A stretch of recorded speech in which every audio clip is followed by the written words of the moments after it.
Boa noite, minhas irmãs, meus irmãos. Uma vez mais estamos juntos no pulsar do coração para convosco partilhar a palavra de Deus e desde já vos envio um abraço virtual, esperando que tudo esteja bem convosco, com as vossas famílias, e continuamos a orar para que Deus possa proteger o seu povo, tenha misericórdia da nossa nação e vamos continuando servindo a Deus, limitados, como podeis ver, mas sempre com o mesmo ânimo e com o mesmo desejo de fazermos o nosso melhor para o Senhor. Já que Ele nos dá esta oportunidade, queremos do fundo do nosso coração fazer o nosso melhor. Eu nesta noite trago uma reflexão para vós, para mim, para a Igreja, em que dei o título, o tema, Unidade Cristã. E vamos ler um texto, 1 aos Coríntios, no capítulo 3, os primeiros 9 versículos. Mas antes de lermos este texto, eu quero vos dizer que a unidade, a doutrina da unidade, está muito documentada biblicamente. Portanto, nós temos muita base bíblica para fundamentar as nossas convicções e fazermos doutrina, ensinando com certeza a Igreja daquilo que a palavra de Deus encerra. É na verdade um tema muito importante e que espero que seja de edificação para cada um de nós.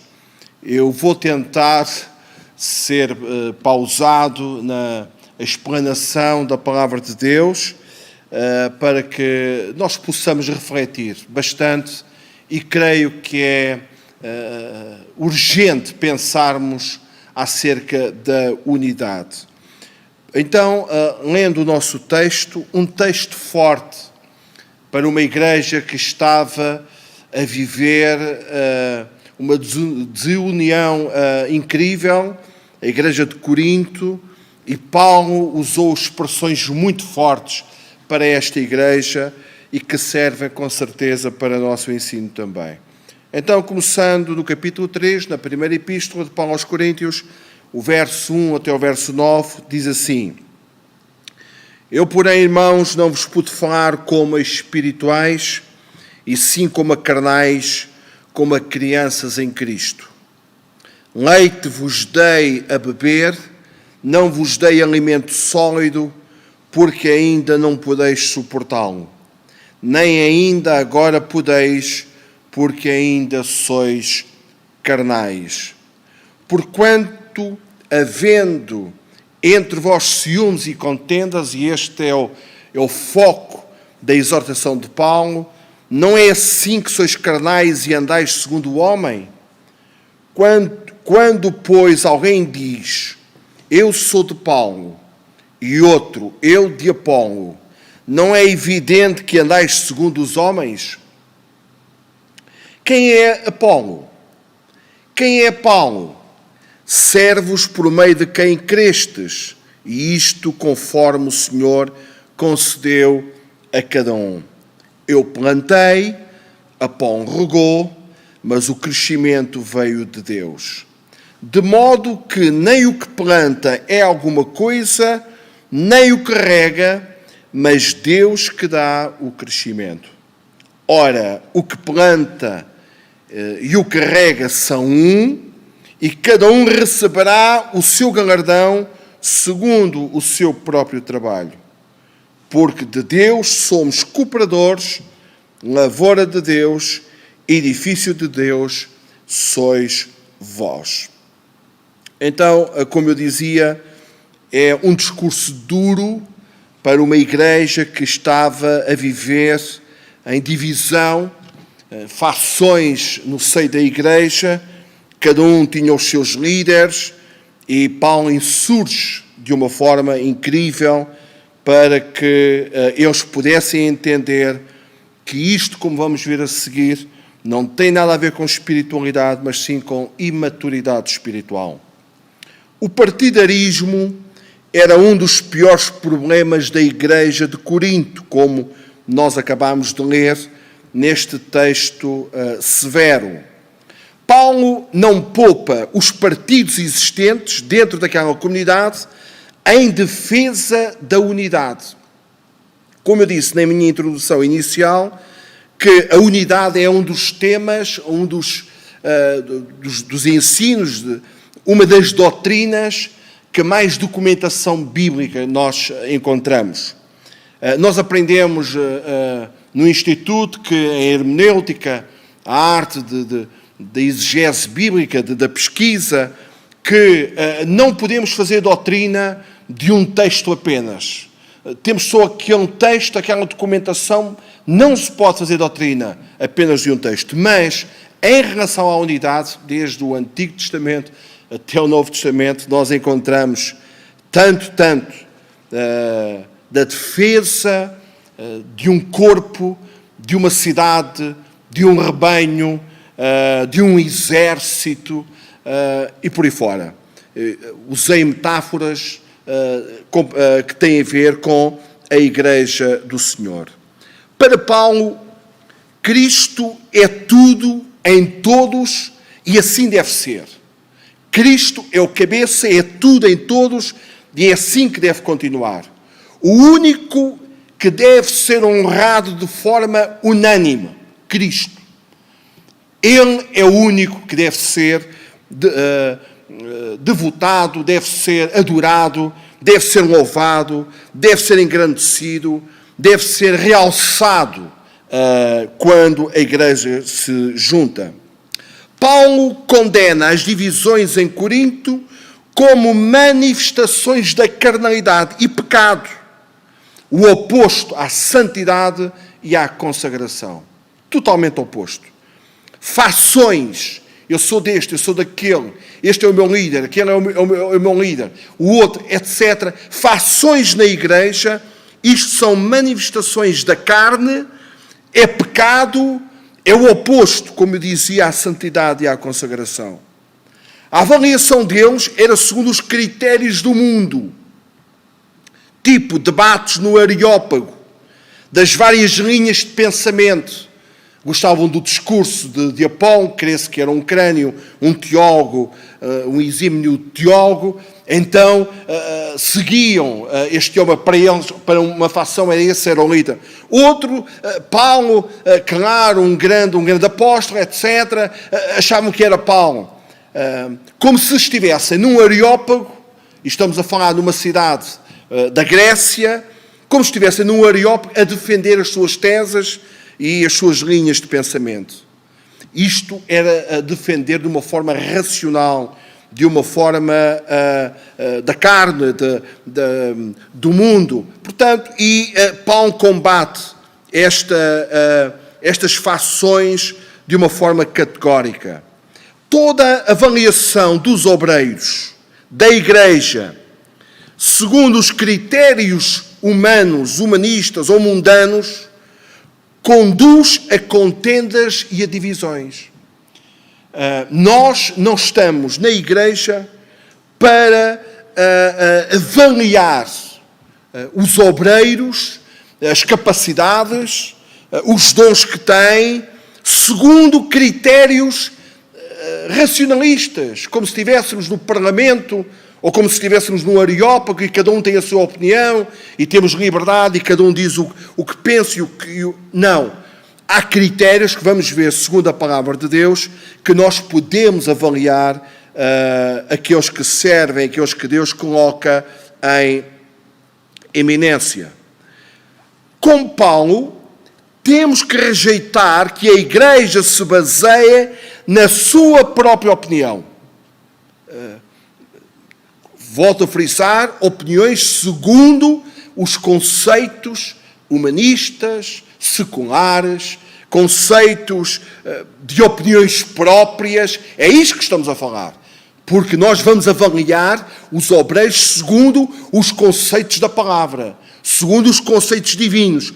Mas segundo opiniões carnais, de gostos, de preferências, etc., Paulo, ele rejeita esta análise na igreja em Corinto.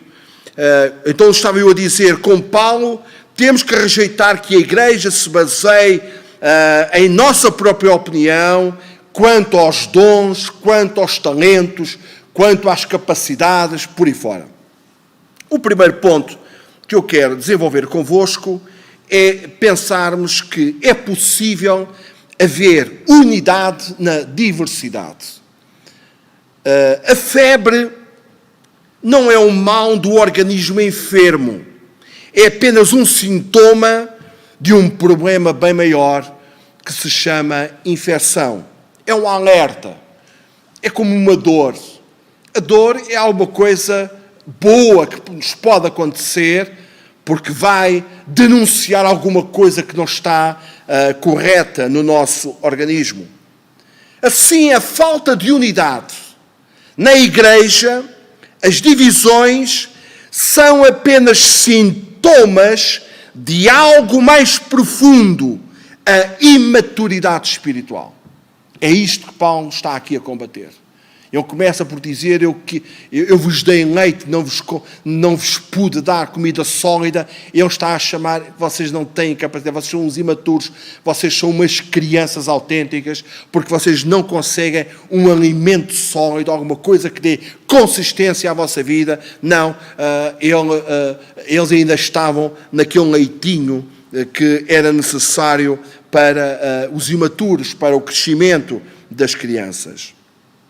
É a nossa imaturidade que nos torna carnais, pois passamos a viver em função do ego. Passamos a viver olhando para nós, não em função do reino de Deus. O reino do Senhor. Cristo reina, sim ou não? Cristo é Senhor da igreja, sim ou não? Cristo é a pessoa única que deve ser venerada e adorada e louvada e engrandecida, sim ou não? Então, se é Ele, não temos que viver em função das nossas preferências, das nossas afinidades, daqueles que nós mais apreciamos ou não. Não, nós temos que viver em função daquilo que Cristo representa na Igreja do Senhor. Há 3 princípios neste nosso texto. O primeiro, já disse isto numa outra mensagem, é que a obra é de Deus e não nossa. A igreja é do Senhor. Então o nosso foco tem que ser sempre o Senhor, a vontade de Deus, a opinião de Deus.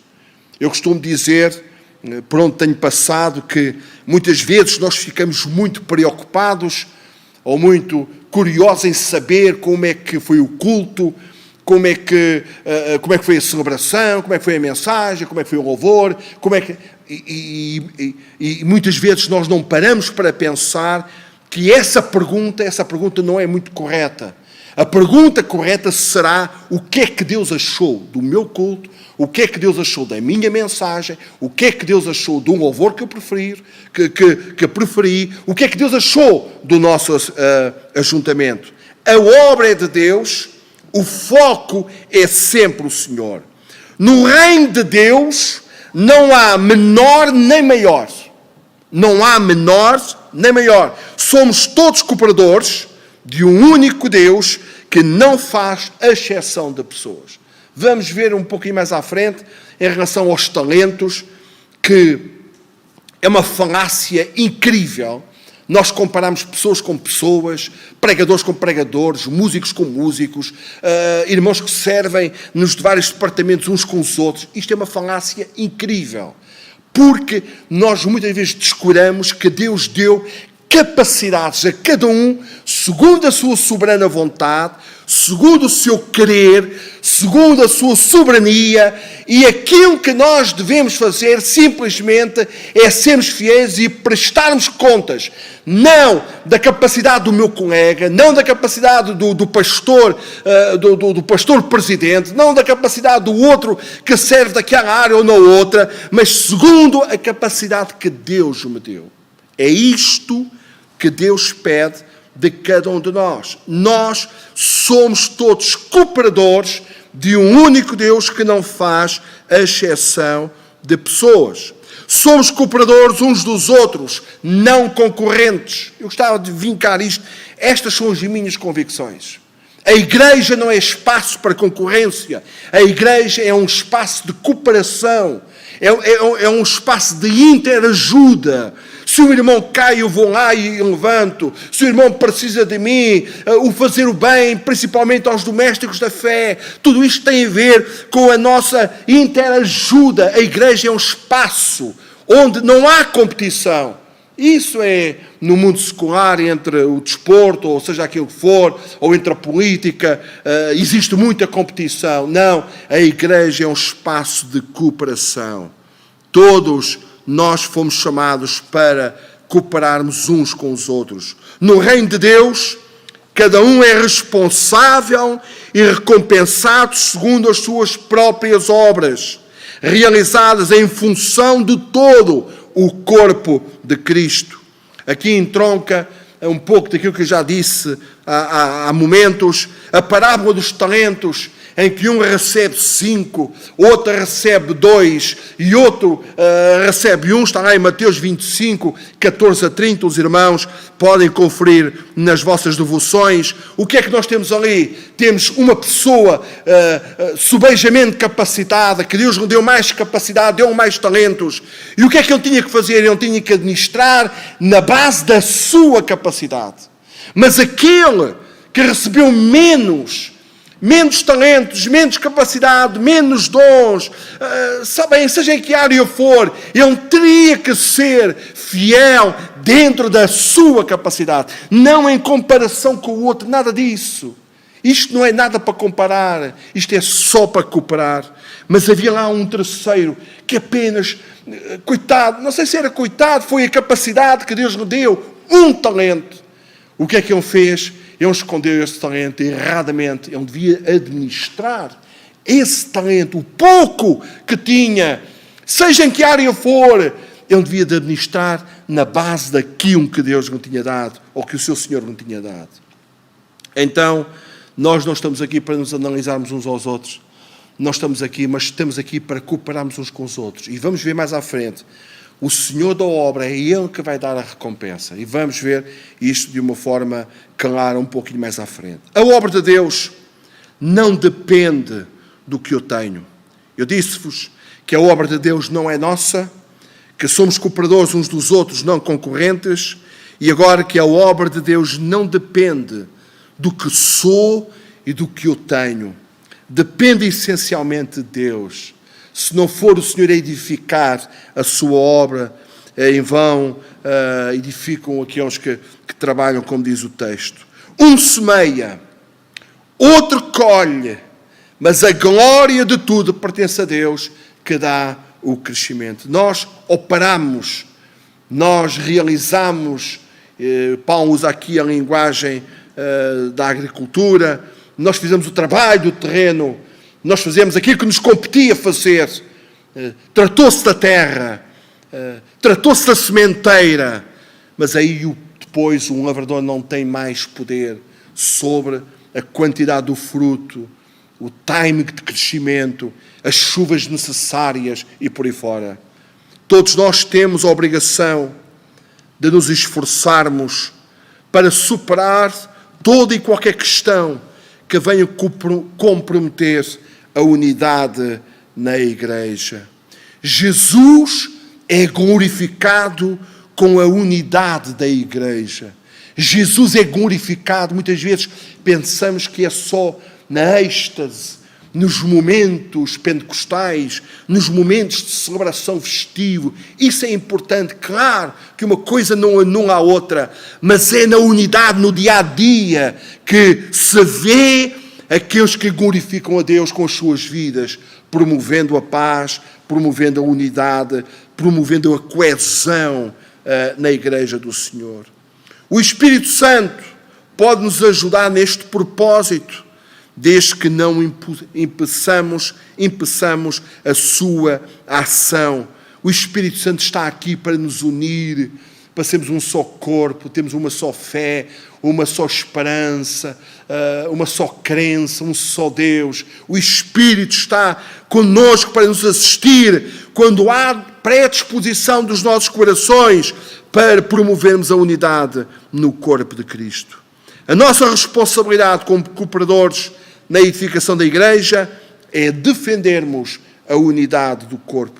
Somos responsáveis pela maneira como construímos a igreja de Deus. Nós somos responsáveis no uso dos materiais, e já vamos ver um texto que é muito claro, que fala sobre a edificação, sobre a construção. Nós somos responsáveis da forma como construímos a igreja do Senhor. Paulo compara a qualidade do nosso trabalho com certos materiais de construção. 1 Coríntios 3:12 diz: contudo, se alguém edifica, ou se alguém constrói sobre o fundamento em ouro, prata, pedras preciosas, madeira, feno e palha. Paulo está a usar seis elementos, 6 tipos materiais, uns mais nobres e outros menos nobres, que mostram como é que muitas vezes com as nossas motivações, com as nossas ações, nós estamos a construir a obra de Deus. Se é em ouro, se é em prata, se é em pedras preciosas, isto é de todo requerido, é o mais importante e o melhor que podemos fazer, mas também se estamos a construir com madeira, feno ou palha. Todos desempenhamos funções igualmente valiosas em benefício do reino. Todos nós desempenhamos funções igualmente valiosas em benefício do reino. A colheita ou resultados não é da nossa conta. Voltando ao texto base, quem é que dava o crescimento? Um plantou, outro regou, mas os resultados, quem é que dava os resultados? Era o Senhor, como nós lemos. E aqui, o que estamos a ver é precisamente a mesma coisa. A colheita ou os resultados não é da nossa conta. Da nossa conta é a edificação, é o trabalho diário, é o trabalho constante que a cada dia, a cada semana, a cada mês nós empreendemos na obra do Senhor. Se os materiais de construção forem de qualidade excelente, o ouro, a prata e as pedras preciosas, será aprovado e recompensado. Nós não lemos o texto, mas se os irmãos quiserem comparar o verso 13, está lá escrito isso. Será recompensado. Se for de categoria inferior, madeira, feno ou palha, haverá juízo sem recompensa. Existe uma expressão que eu, por mais que eu estude, e já tenho feito esta pergunta a algumas pessoas, alguns colegas, teólogos, professores, e é difícil eu perceber, diz lá, porque estamos perante o tribunal de Cristo, onde a igreja vai ser recompensada. E diz lá que uns vão ser aprovados se forem com aqueles materiais preciosos, mas estes, madeira, feno e palha, diz que vão receber detrimento. Detrimento é uma palavra depreciativa, é uma palavra negativa. Não sei que tipo de deprimento é que aqueles que o seu trabalho, a sua edificação for comparada à madeira, à palha e ao feno, irão receber. Mas está lá escrito, diz que os tais receberão detrimento. Ao falar sobre lavradores, parece que Paulo está querendo salientar o aspecto da dependência de Deus e da confiança em sua ação soberana.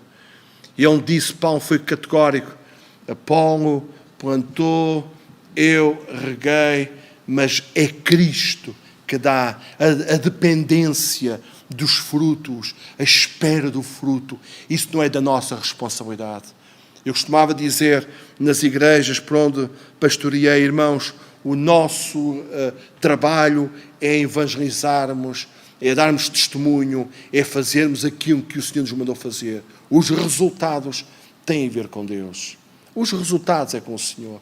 Porque às vezes também responsabilizam-se os líderes, os ministérios, os pastores, pela falta de resultados. Irmãos, os resultados é obra de Deus. É de Deus que vem o crescimento de todas as coisas. A maior evidência da diversidade na Igreja está na questão dos dons espirituais, lá em 1 Coríntios capítulo 12. O Espírito Santo equipa cada cristão com dons distintos e capacidades diversas, indicando assim que há na Igreja pessoas que servem brilhantemente em determinadas áreas, enquanto outras realizam mais em outra completamente diferente. Isto é uma tremenda realidade. Irmãos, o que está aqui em cima a pregar não é o mais importante. Isto, diante de Deus, cada um recebe a capacidade que Deus dá.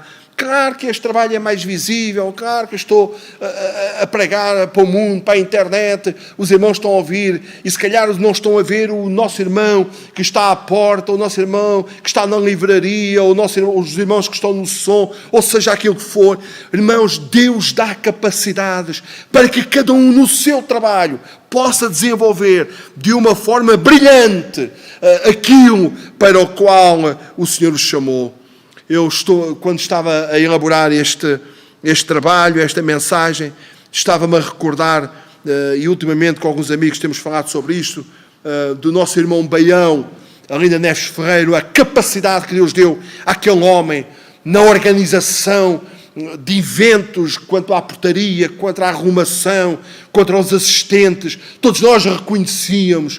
Irmãos, esta pessoa é tão importante. Os nossos queridos irmãos que se calhar os seus nomes não são assim tão conhecidos a nível nacional como o nosso irmão Baião, mas que fazem trabalhos fantásticos na recepção das pessoas, no levantamento das nossas ofertas. Lá estão eles sempre com o cestinho para quando nós passamos, colocamos ali. É importante o trabalho que cada um faz. Então temos que valorizar não a pessoa em si, mas o dom que Deus deu à pessoa. Vamos ver isto mais adiante também. Há diversidade de dons, ministérios e serviços a operar na Igreja, mas todos são concedidos pelo Espírito Santo, segundo a sua vontade. Então, se são concedidos segundo o Espírito Santo, que é Deus, é bom, só pode ser bom. Quem sou eu para desprezar? Quem sou eu só para olhar para um grupo, para uma elite, para aqueles que estão mais expostos, para aqueles que aparecem nos ecrãs, para aqueles que são mais vistos, os holofotes estão a incidir sobre eles, e os outros que estão aí no anonimato, que estão aí mais escondidos, nós vamos desvalorizá-los? Não, de todo não. Deus deu dons à Igreja, usando pessoas, e tudo isto deve ser valorizado para a glória do Senhor. Não é por méritos pessoais, não é por méritos, mas por uma capacidade de Deus. É absolutamente possível experimentar a unidade num contexto de diversidade. É de todo possível. A nossa unidade que emana na Trindade é um mistério. Não vamos entrar por aqui, senão nós não vamos conseguir sair. Mas a unidade destas três pessoas, as três com pensares, com sentimentos, com vontades, com ações, com voz própria. O Espírito falou, Jesus falou, Deus Pai falou. Os três formam um único Deus. Uma unidade perfeita. Bem, a Igreja tem que ter um padrão alto para ser comparada ao nosso Senhor. E é disso que estamos a falar. Somos tantos irmãos espalhados por aqui. A maior parte dos que servem, eu não conheço os nomes ainda, mas tanta gente útil. Os irmãos que fazem a limpeza da casa de oração. Seria uma javardice, desculpem a minha expressão, se nós chegássemos aqui e não víssemos a casa do Senhor como está, limpa, asseada, cheirosa, é aprazível. Trazemos pessoas, vimos à casa do Senhor, com esta história do confinamento, os irmãos que fazem as desinfecções, o apontado da pistola, por causa de medir a temperatura e tudo aquilo, todos os cuidados, tudo isto é para ser valorizado, irmãos. São pessoas que não aparecem nos ecrãs, mas que Deus os chamou para esse trabalho útil. Ouvimos esta semana que numa celebração de uma das igrejas congêneres houve algum descuido, com certeza, e várias pessoas ficaram infectadas, alguns colegas mesmo infectados. Estamos em oração e vamos orar, irmãos, pelos obreiros, pelos servos, por toda a igreja do Senhor. Irmãos, mas pela graça de Deus nós estamos num espaço onde nós podemos sentir segurança. Temos ouvido isto várias vezes dos nossos irmãos que têm subido aqui, têm falado da importância de nós virmos à casa de Deus, porque há segurança, e assim deve continuar. Então este trabalho que é feito pelos irmãos é um trabalho meritório, é um trabalho que Deus honra e que Deus irá recompensar para a sua glória. Então dizia que é absolutamente possível experimentarmos a unidade no contexto da diversidade. Lá em 1 Coríntios, capítulo 12, existem várias frases que mostram a forma como Deus estabeleceu a unidade para o corpo de Cristo. No verso 4, estão em 1 Coríntios 12, os irmãos não têm esses textos transcritos, mas eu vou ler para vocês.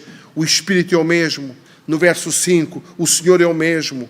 No verso 6, o mesmo Deus a quem opera tudo em todos. No verso 7, a manifestação do Espírito é concedida a cada um visando a um fim proveitoso, ao bem comum, verso 7. No verso 11, mas um só é o mesmo Espírito que realiza todas estas coisas.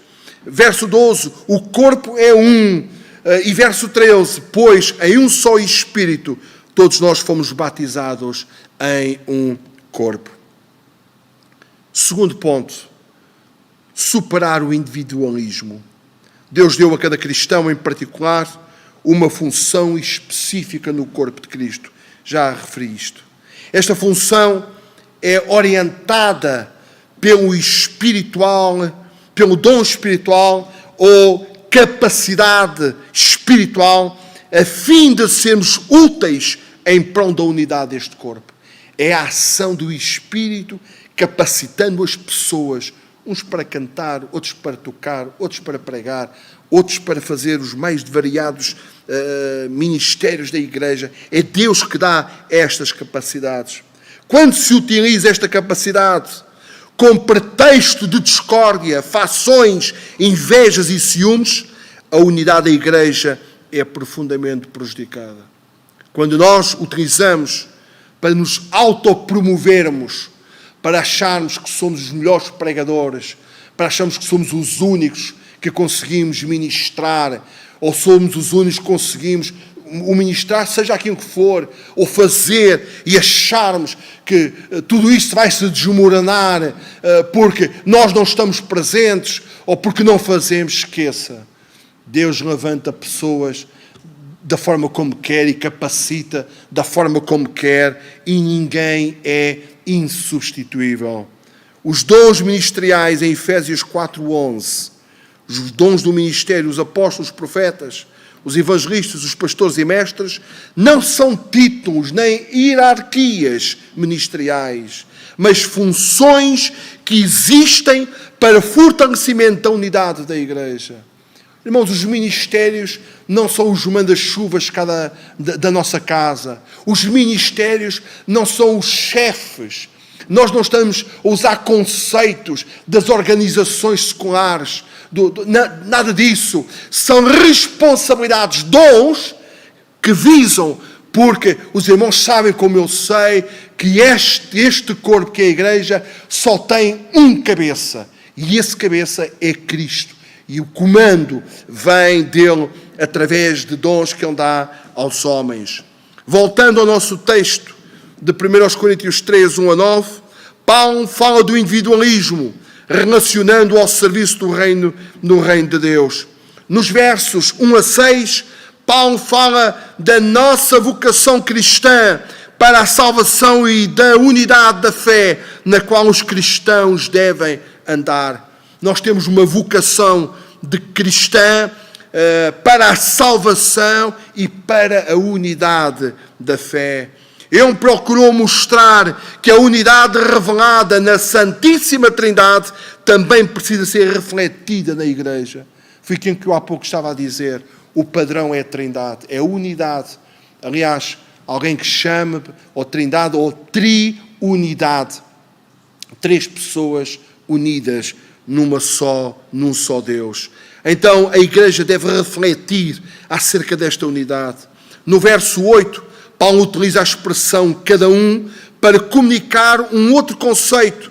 O conceito de que todos na Igreja devem saber qual é o seu lugar, que deve servir no corpo de Cristo. Cada um é um desafio para a Igreja, para que cada um perceba qual é a função que Deus quer que você desempenhe na Igreja do Senhor. É errado nós pertencemos a uma comunidade cristã e não estarmos disponíveis para sermos usados por Deus, seja em que área for. Temos ouvido várias vezes mensagens neste sentido, que há espaço para todos, há ministérios para todos, há serviço para todos. Irmão, busca a Deus e o Senhor que te revela o que é que tu deves fazer na obra do Senhor. A necessidade de valorizar a individualidade do cristão como propriedade da personalidade humana, não de todo, irmãos.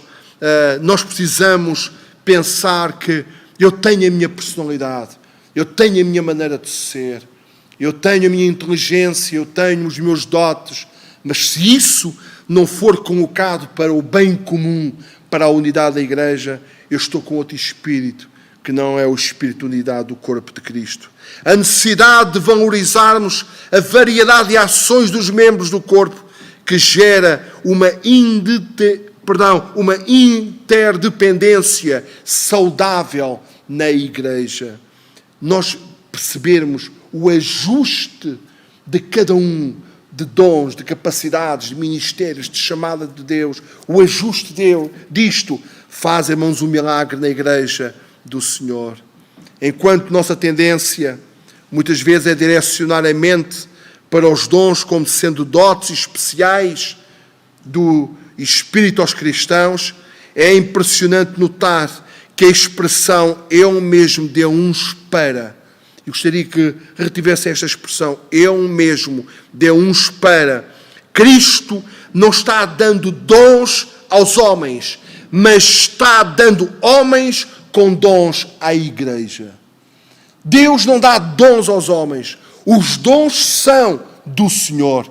Agora, Deus dá homens com dons, com capacidades para ministrar na Igreja. Temos sido uma dádiva de Deus para a sua Igreja. Isto significa que cada cristão deve ver como dom ou dádiva de Deus à sua Igreja.